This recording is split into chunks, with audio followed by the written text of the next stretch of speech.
23 August 2017 এই দিনটাই ছিল সেই দিন যেদিন ফ্রি ফায়ার প্রথমবারের জন্য লঞ্চ হয় সিঙ্গাপুরে। ফ্রি ফায়ার যখন প্রথমবারের জন্য লঞ্চ হয় তখন তার লোগোটা ছিল খানিকটা এইরকম, আর প্রথম ডিসপ্লে লবিটা ছিল খানিকটা এইরকম, যেখানে প্রথমবারের জন্য ক্যারেক্টারের জায়গায় অ্যাডাম নামেও কেউ ছিল না। ফ্রি ফায়ারের প্রথম লবিটা ছিল খানিকটা এইরকম, আর গ্রাফিক্স খানিকটা এইরকম, যেখানে থিমটা পুরোটা ইয়েলোইশ টাইপের ছিল, একটু লাইট একটু ধোয়া ধোয়া। যখন গেমের মধ্যে শুধুমাত্র একটা মোডই ছিল, সেটা ছিল ব্যাটেল রয়্যাল, আর প্রথম ম্যাপটাও ছিল আধখাঞ্চা, অসম্পূর্ণ। প্লেনের আকার ছিল অনেকটাই ছোট এবং ধূসর রঙের, আর জাম্পিং স্টাইলটা ছিল খানিকটা এরকম, যেখানে প্যারাশুটও মানুষের সাথে সাথেই নামতো, মানে ওপরে না থেকে সমান সমান লেভেলে আর কি। আর এভাবে আস্তে আস্তে টুকুর টুকুর করে ল্যান্ড হয়ে যেত। আর এটাই ছিল 2017 সালের free fire, the early beginning of free fire. আর তারপর আসে 2018, যখন গেমের সম্পর্কে সবাই জানতে পারে, আর আস্তে আস্তে এই ডাউনলোডের পরিমাণও বাড়তে থাকে, আর এরপর সমস্ত জিনিসের ধীরে ধীরে পরিবর্তন করতে থাকে, সেটা লবি হোক, প্লেন হোক, ম্যাপ হোক বা থিম হোক। আর এদিকে 2018 সালের ল্যান্ডিং কম্প্যারিজনটাও তোমরা দেখে নিতে পারো। আর এটাই সেই সময় ছিল যখন আমি নিজে খেলা স্টার্ট করি, তাও আবার নিজের ফোনে না, নিজের বাবার ফোনে।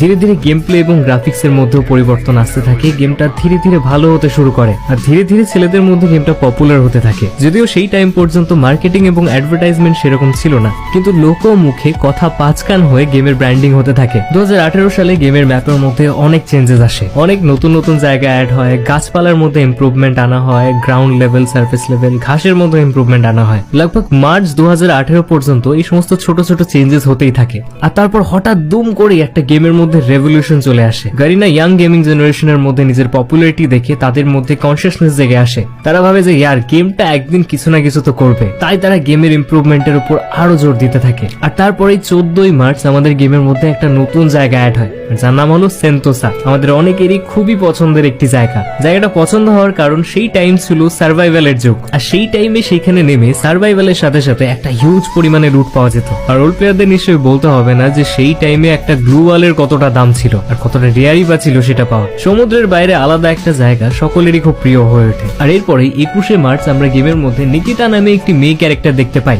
আর সেটাও গেমের মধ্যে খুবই পপুলার হয়, কারণ সেই টাইম পর্যন্ত গেমের মধ্যে কোনো ভালো মেয়ে ক্যারেক্টার ছিল না। আর তারপরেই সাথে সাথে আরো 4খানা নতুন ক্যারেক্টার ইন্ট্রোডিউস হয়, কেলি, অলিভিয়া, অ্যান্ড্রিউ আর ফর্ড, আর যার মধ্যে Kelly becomes the most famous character at the time. আর এরপর ধীরে ধীরে গেমের মধ্যে ক্যারেক্টারের সংখ্যা বাড়তে থাকে, আর আমাদের গেম একটি character based game, battle royal game হয়ে দাঁড়ায়। আর এরপর 24 মার্চ 2018 ক্যারেক্টারের মধ্যে একটা আলাদা ফিগার স্টাইল বা ইমোট বলতে পারো সেটা চলে আসে, যেখানে প্রতিটা ক্যারেক্টার একটা আলাদা রকমেরই ভঙ্গিমা করতে থাকে। আর তারপরে মার্চের মধ্যেই আমাদের গেমের মধ্যে র্যাঙ্ক সিস্টেম চলে আসে, আর সেটা যে সেই সময় গেমকে কি লেভেলে পুশ করে সেটা হয়তো আমার বলা লাগবে না, সবাই গেমের পেছনে লেগে পড়ে যে আমাদের আজকে হিরোইকে উঠতে হবে। 2 এপ্রিল 2018 আমাদের গেমের মধ্যে ইউএভি সিস্টেমকে আনা হয়, যেটা যে কোনো এনিমির লোকেশনকে ডিটেক্ট করতে পারতো।